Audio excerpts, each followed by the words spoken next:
Louisiana versus all y'all. Jarrett Roser here with 2027 Cecilia WR Calais, who is the latest in-state athlete in the 2027 class around Louisiana to receive an offer from LSU. We'll talk about that big one from the Tigers, as well as his recruiting process as a whole, because he has some great options to choose from early on with a lot of time still to make a decision, and he's gearing up for this summer camp schedule as well.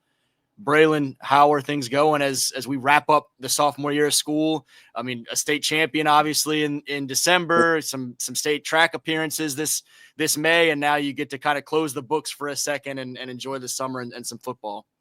Yeah, so far, man, everything's been going smooth, all in God's favor. Damn near accomplished everything that I wanted to accomplish. Well, not yet, but we made a run so far. We're making a big run. Yeah, I mean, to this point, it's looking pretty good. Obviously, you still have a lot of big things ahead that you'd like to accomplish these next 2 years and beyond. But let's start with the big picture. I'll rattle off some of the offers: the Miamis, A&Ms, LSU. I mentioned Baylor, UCLA, USC, Tulane, Arkansas State, Houston, Mississippi State, and the list goes on. UTSA, Grambling, Sacramento State, Southern Miss. Did you think when you started high school that we'd be talking about that type of a list by the end of sophomore year? No, not at all. Not at all. I mean, I knew coming into high school, I wanted to make a statement, but at the same time, I didn't think it was going to be that big of a statement, So, yeah. I didn't see it coming at all. I don't know if you remember the first time I saw you, because we didn't interview yet that day, but when I came by the spring of your 8th grade year and I talked to Brent and Diesel and some of those guys, you had a couple of plays, including I think it was like a little screen where you busted up the sideline and opened up some speed again. And look, man, y'all's team has been a fast team throughout. Yes. And so when you did that, and I saw at your frame your ability to open up that speed against a lot of quick older guys, I knew you had a chance to, be pretty high level. Do you remember when things kind of clicked for you? Whether it be as you started high school or maybe even earlier on where you kind of realized, okay, maybe it's not all going to happen as fast as it's happened, but you knew you had a chance to be kind of a high level guy? Mm-hmm. I would say when I started 7-on-7, but the summer of my freshman year, going into my sophomore year in that 7-on-7, that time frame, I was going crazy at all, like the big turn and stuff like that. And that's when I kind of knew, like, okay, I can do something with this, Yeah, you had, right off the bat that spring, you had the big catch from Cole Bergeron down in Miami that went like a little bit viral right off the bat in January, and so that had to be kind of a nice moment. Yeah, that's really what sparked it. Yeah, well, let's talk some about LSU, because I know a good portion of the fans that tune into this are going to want to know about that latest offer, the Home State Tigers. Yeah. Again, you're one of the first 10 guys in this class in Louisiana that LSU made the move on, and even before they did, I think we kind of knew they were coming. They'd been recruiting you already. They just hadn't necessarily said the O word yet. But what was that day like last Thursday? Just the conversation, the excitement, all of it. Yeah, to anyone who ever got a LSU offer, it's an unexplainable feeling once you get it. Like, once you finally accomplish that big of a goal, It's been a dream since I was a kid, like I mentioned earlier, my stepmother had bought me and my father a ticket when I was like 12 years old. And I remember telling my dad, I'm like, dang, Dad, I want to play on that field one day. Because I was at it was the first play. It was a go ball to Jamar Chase, and he caught a touchdown pass. And it's just like, after that, I just always wanted to chase that dream. And like, now that I finally not accomplished it yet, but accomplished a part of that goal, yeah, it's an unexplainable feeling. What's been the relationship, what has the relationship been like with those guys so far? Because again, you just pick up the offer or announce the offer on Thursday, but you've been at least 2 or 3 times over the past year to Baton Rouge, and you've had a relationship with, Coach Cortez Hankton and other members of that staff and other members of that roster already. Yeah. In terms of just the foundation of that Tigers team right now, and you, how would you kind of describe where some of those things are? Me and LSU, we stayed in contact a lot. Like I said, like for the games and stuff, I would show up to the games. But you know, we've been contacting. It's been there. Has it been mostly Coach Hankton when they start talking about how they see you fitting at the next level? What do those conversations look like? Because obviously you played primarily running Yes. back and DB, kind of a big safety that can play up around the box for your high school team and whatnot. But your pass catching skills, your ball skills are fantastic. You've been a great return man for your high school, and you're still wrapping up sophomore year, so you might keep growing as already a big physical athlete. When they talk to you about what they kind of see for your future and what that fit can be long term, who are Yeah. you most talking to, and what are they telling you? It's funny that you say that because for the spring game, actually, when they offered I was at receiver, I made some plays at receiver, and then I had switched over to defense. And I think like on like the second or third play, I had caught a pick. So they was actually telling me that Coach Hankton and Corey Raymond, like Coach Raymond, was going back and forth like, oh no, like we both gonna share this, that, and the third. So I was like, it was funny. Yeah, I told Sam when we did our show for this week and talked about some of the new offers and stuff like that, that you're a guy that I think some guys, when there's uncertainty of, okay, what position might they play at the next level, you kind of wonder if there's going to be the right fit. And for you, it's kind of they are all realistically great fits. And so it's just, man, get that guy in the door and he'll go make plays somewhere, no doubt. Somewhere. Uh, yeah. Do you have a favorite position? Do you like the idea of playing one more than the other? You mentioned Jamar Chase and the Yeah, 7-on-7 circuit and all that. Is that where you see yourself most likely as a pass yeah, catcher? yeah. I would say at receiver. I feel like that's the position I put the most work in for. Yeah.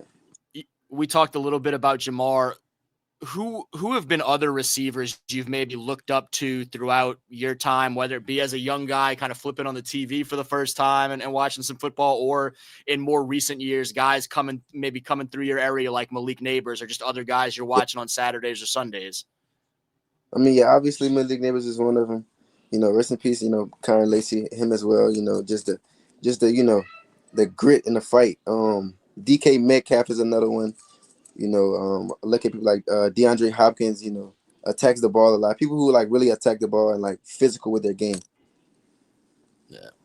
You were on the track, obviously, this spring. I mentioned, what are focal points for you as you try to take your next steps as a receiver, or just, as a football player overall?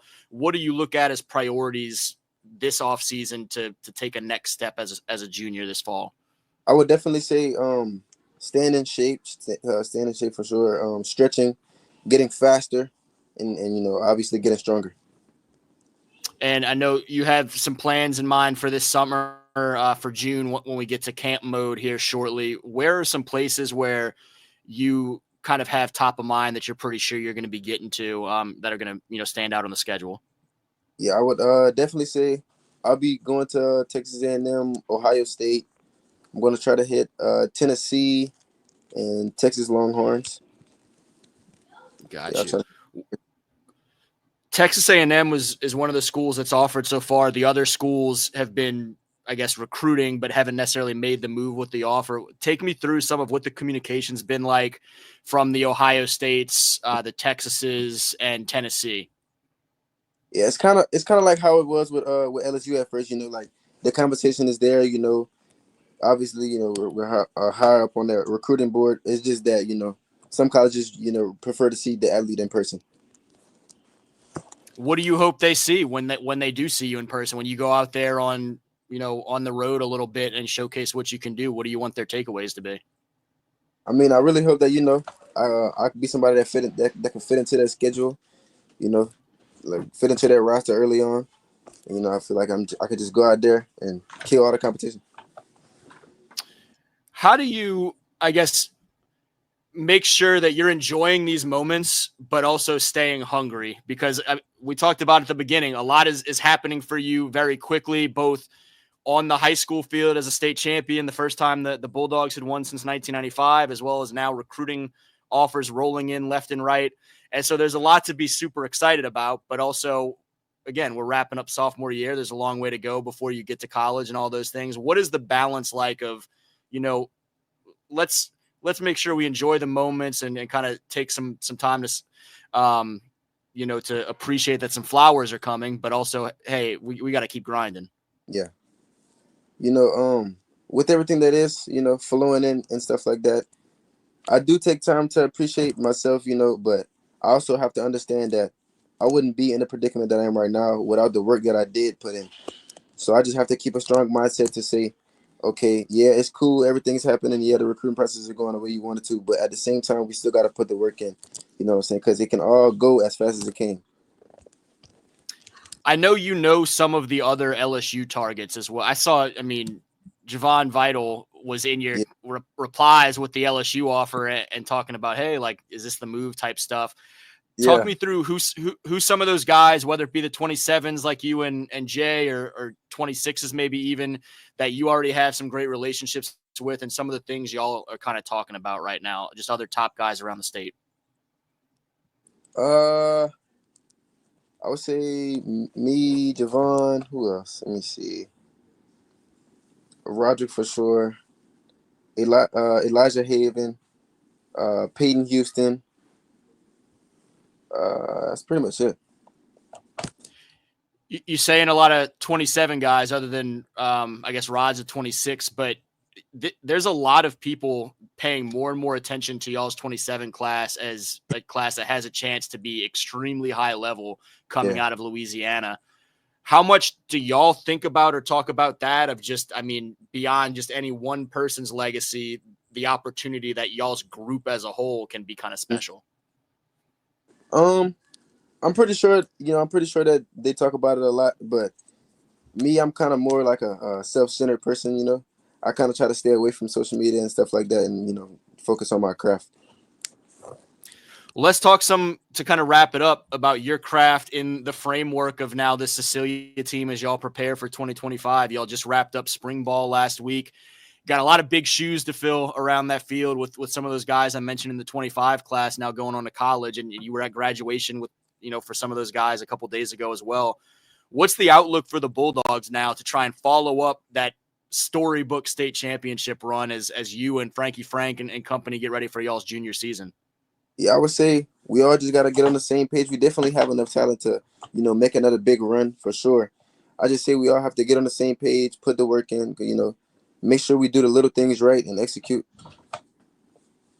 And the outlook for you in terms of the role, you're going to be playing a lot of receiver and DB, or how is that kind of looking? Because at one point I'm thinking, okay, is Braylon going to take over at quarterback with Diesel gone? Because you've got some of that background too. What's kind of your expectation of what's going to be your role with the 2025 Bulldogs? Yeah, so this year I would say, according to how the spring game went, I would say they would try to flex me out, use my athleticism, so really spread me around, quarterback, running back, receiver, stuff like that. Just spread me around the field just to give the defense different looks.